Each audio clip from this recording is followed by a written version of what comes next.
नमस्कार welcome to my channel. Kartik मास सरी एबे छाड़ खाई जाइए और छाड़ खाई पर सब ओडिया घरे नॉनवेज तो निहाती तो मु प्रॉन रो गोटे रेसिपी नहीं आसी जार ना है नड़िया रस दिया प्रॉन से 300 ग्राम प्रॉन बिकज जनक बनैबी से आड कर लुण और हल्दी ताको मैरिनेशन छाड़देवी हाफ एन आवर। तो ये ब्लेंडिंग जार नहीं 8 ରୁ 10 कोला रसुण 1 इंच अदा को चोपा छड़ेकी एंड किसी गोटा जीरा आ गोटे 2 स्पून गोटा धनिया 2टा सुखा लंका गोटे डालचीनी आ से किसी पानी देकी मु तार गोटे पेस्ट बनैबी।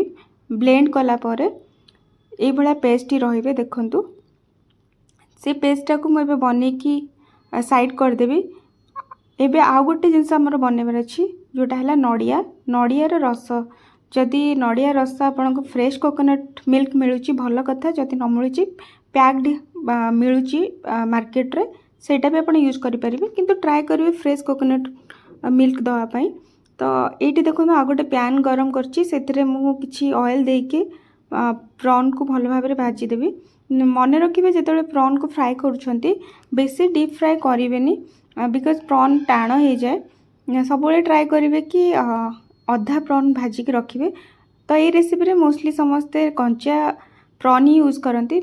मत जेहेतु कंचा प्रॉन स्मेल टिके मत नॉनवेज स्मेल भल लगे तो मुझे प्रॉन को हल्का भाजिकी नहीं से सेम पैन रे मु आलूर चोपा छड़ेकी गोटे आलू को फ्राए कर देछि। एठी आ गोटे कड़ाई रे देखंतु मु किछि मस्टर्ड ऑयल देली से कलर पाई किछि चीनी देछि। चीनी जस्ट ब्राउन होला परे किछि गरम मसाला गोटा गरम मसला देछि जेमती तेजपत्र गुजराती आपन चाहे डालचीनी भी दे पारिबे।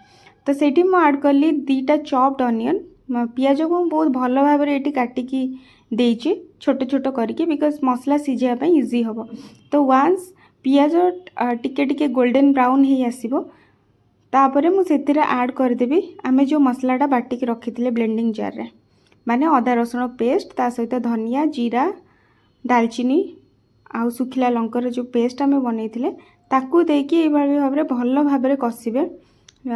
8 ରୁ 10 मिनट आपन को कषिया पड़ो लो मिडल फ्लेम रे ताकि मसलाटा जिते भल भाव में कषिबे तरकारी टेस्ट से भल आसो।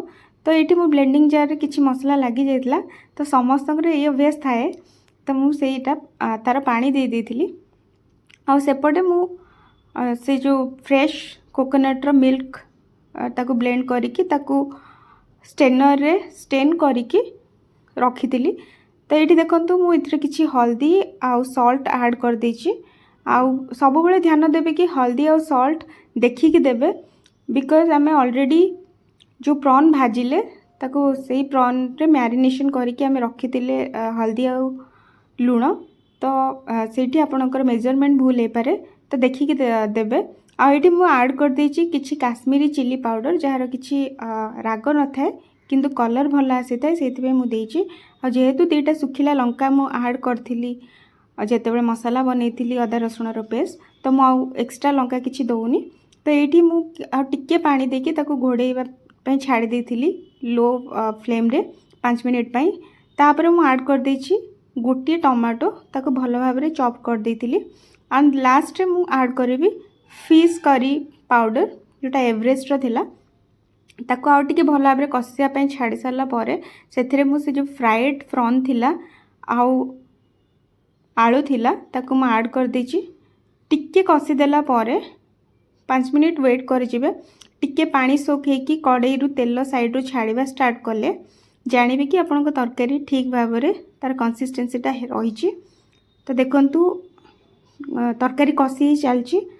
तो एपटे कौन करवा कि जिते तरकारी आपड़ करुँच ग्रेवी रखापी चाहते से अमाउंटर ग्रेवी ना तरकारी तो सब मन रखिए जिते आप ऐड कर पानी को तो पानी को टिके नख उषुम गरम करदे बिकज गरम पानी देले तरकारी टेस्ट किसी हार्म हुएनी।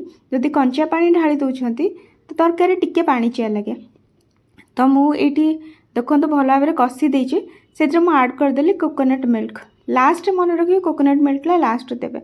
जदि स्टार्टिंग रू दे दउछंती सेटा मरी मरी गोटे कोकोनट मिल्क रो गोटे स्मेल खराब आसीबो तो लास्ट देवे ताकू क्रीमी टेक्सचर देवाई आम ये दौचे कोकोनट मिल्क कई कोकोनट मिल्क सहित किसी पोस्त भी मिसेकी बाटती मुझे ओनली कोकोनट मिल्क नहीं एंड फ्रेश कोकोनट मिल्क देवाई सब ट्राए करेंगे तरकारी टेस्ट बहुत भल आसो आउ एटा निहाती भाव में समस्ते ट्राए करेंगे घरे और देखो मुझे पानी भी ऐड कर देछि पानी पर ये किसी धनिया देकी धनिया पत्र देकी मु गार्निश करदेली लास्ट मु ऐड करी कसूरी मेथी को टिके हाथ रे भल भाव में स्माश करिकी लास्ट देबे आ फ्लेवरटा निहाती भल आसीबो।